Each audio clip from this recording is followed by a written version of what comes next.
I'm a little nervous this time around. I'm going to tell the story about my miscarriage.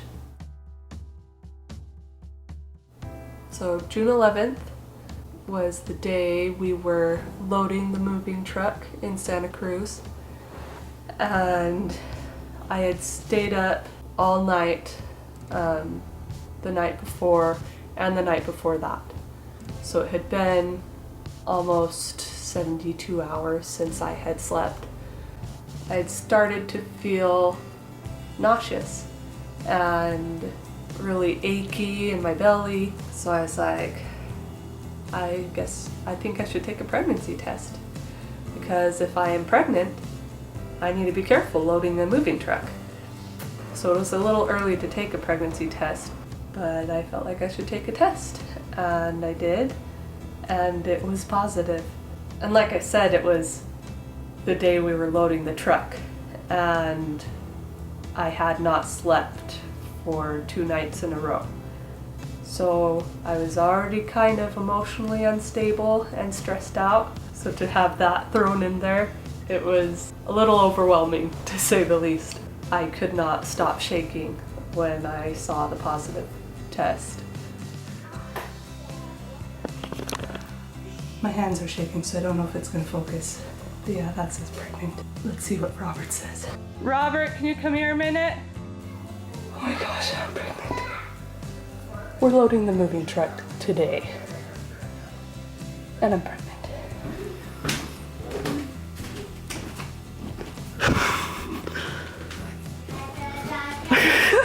You're shaking a little bit. I'm shaking a lot.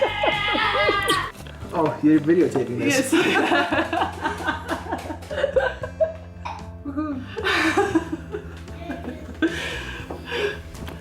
After the point that we loaded the truck, we still had graduation that week. We still had to then load our car, come to Utah for a few days for a conference Robert had here, and then down to Arizona for about 10 days we were there, while Robert went to another conference in North Carolina, and then we were going to come back and we were going to move into our place here on July 3rd. So it was a really stressful time, but we were trying to get pregnant. It was the first cycle we were trying, and so we had gotten pregnant right away, which is a huge blessing. But the reality is it stressed me out, and after Robert came upstairs and we talked for a minute, I burst into tears. And I called my mom just sobbing. She comforted me. She said it would all work out, and it did. We got the truck loaded. And after that day, I was just so excited. So when we told a few people, I would say that we are so excited. It was the wrong day to find out we were pregnant, but we are so excited. We told the girls a few days after we had found out, and when we told them, there's something special. There is a baby in mommy's tummy. There is. Yes, there is. You're gonna have a new brother or sister. I think it's a boy. You think it's a boy? I'm being serious, honey. It's just it's only like this big right now, but it's just gonna grow and grow and grow, and it's gonna be born in February. You're kidding. Lydia didn't believe us. I don't think she actually believed there was a baby in my tummy for several days after that. Anyway, so then for the next couple weeks we went to Utah, then we went down to Arizona. We were able to announce it to my whole family on Father's Day that we were pregnant, and that was really fun. Wilton family, just thought you'd want to know I'm pregnant.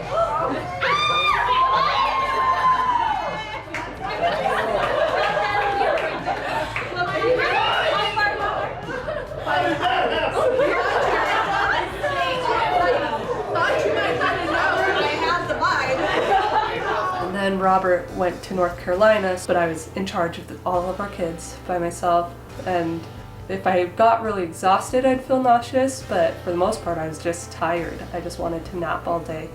Every time I'd need to take a nap I would just tell the girls, so we're gonna do some fun things later, but for mommy to have enough energy I need to take a nap for the baby in my tummy. And right away they would just, okay mommy, and they would play nice together. They were so good. They are so good. And then Robert got back from his conference in North Carolina on the 26th, and then all day Saturday we were doing things. That night we went to a singing and dance performance that Robert's youngest sister was doing, and right towards the end of it I started cramping real bad, but it wasn't super painful yet. And so the performance finished, and then we got in the car, and that's when it really started to hurt. And I told Robert, I'm cramping. We were going to get ice cream after the performance, and got to the ice cream place, and I tried to just relax and ignore it, but eventually I went to the restroom and saw that I was bleeding, and that's when it hit me that I was miscarrying. And so I went back out, and Robert looked at me, and I just shook my head and went out to the car, and Robert gathered the kids, came out, and he put the kids in the car and then just came to my side of the car, and I held him and I sobbed. I don't think I've ever experienced so keenly the different stages of grief. First, denial. My first thought was my older sister miscarried, and she ended up being pregnant with twins and only miscarried one of them. So I was like, okay, maybe this is a miscarriage, maybe not, maybe I'm just bleeding. But if it is, maybe I still have one in there. Maybe I'll still have a baby. As the night progressed and the pain progressed, then it quickly turned to the stage of anger. We were staying with my parents, and when my mom finally came home from work, I remember telling her that I'm just angry. Why would Heavenly Father right now choose right now for this to happen, to add in to all the stress that we were already experiencing with the transition of the move and everything that was going on right then? Why would He first add the stress of me becoming pregnant only to take the baby away 2 weeks later? And then all night that night, I didn't sleep. I kept thinking, well, maybe if I just stay flat down, maybe the bleeding will stop. Maybe everything will be okay. Which is the bargaining stage of the stages of grief. And I had called the after-hours nurse at my OB office here in Utah. They didn't get back to me till the next morning. She called me, and I told her what was going on, and she asked how my pain was, and told me that it sounded like I definitely had a miscarriage, but also said that as long as my bleeding didn't get worse, that I could wait to see the doctor till I got back in Utah. And that's when a new round of tears started, where it was just sadness.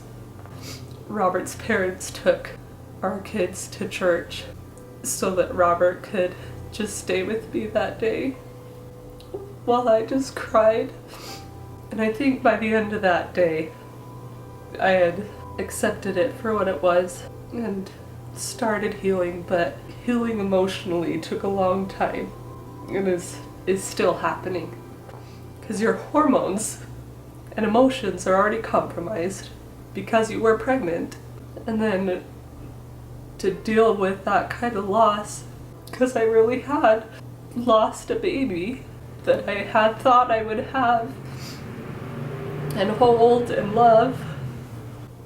But all along the way, there were so many women there to help me and support me. Because as sad as it is very common. I don't think I had the realization of how common miscarriages are until aunts and sisters and friends friends of family and all these different people would say, I know what you're going through, it happened to me, and would tell me their story. And in the past, when I would hear of friends miscarrying, I felt like I kind of knew the loss they were going through because I had been pregnant and could imagine what it would be like to lose that pregnancy. But really, I had no idea. So I guess one blessing to come from this is that I do now understand, to a degree at least, how it was for me, and now I can relate that to what they might be going through. But I am thankful for all the support I got through it. Even when it was very first happening, my mom was at work and I couldn't get a hold of her. So I called my sister that I knew had had a couple miscarriages.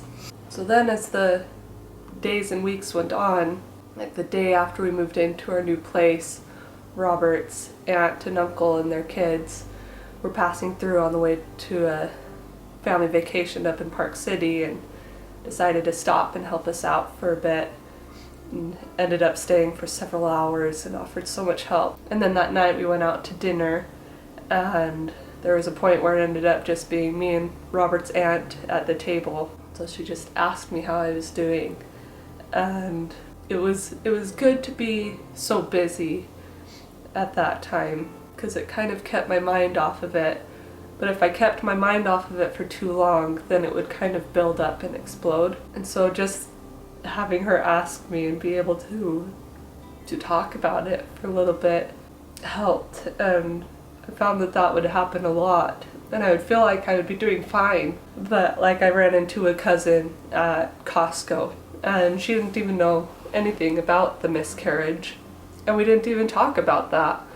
She just asked how I was doing, how the transition was going, and talked about how hard it is to make friends in a new ward and area sometimes, and just talked to her for a little while. And then I got in the car and I just sobbed. And I sobbed all the way home. But it was a good sob. It was a good cry that I needed to let out those emotions. And slowly but surely there weren't as many sobs to let out. I'd still cry about things here and there. When my period came back, that was hard because it was a stark reminder that I wasn't pregnant anymore. But again, I have support, and I'm so thankful for that support. And Robert's been so good through the whole thing. With all my emotional roller coaster I've been on over and over again since it happened. He's just so patient and so loving, and again just comes and just holds me when I need it. And that's my miscarriage story. And my heart goes out to all that are out there that this happens to, that has happened to, that will happen to in the future. It is the hardest thing that I've gone through in my life, and I'm terrified of it happening again, but we do hope to get pregnant again, and hoping it happens soon. We'll just keep relying on Heavenly Father and know that it's in His hands, and His plan is for us to be happy, and we will be happy whatever we're doing. And thank you to all those who helped and who continue to help me and my family, and we love you all.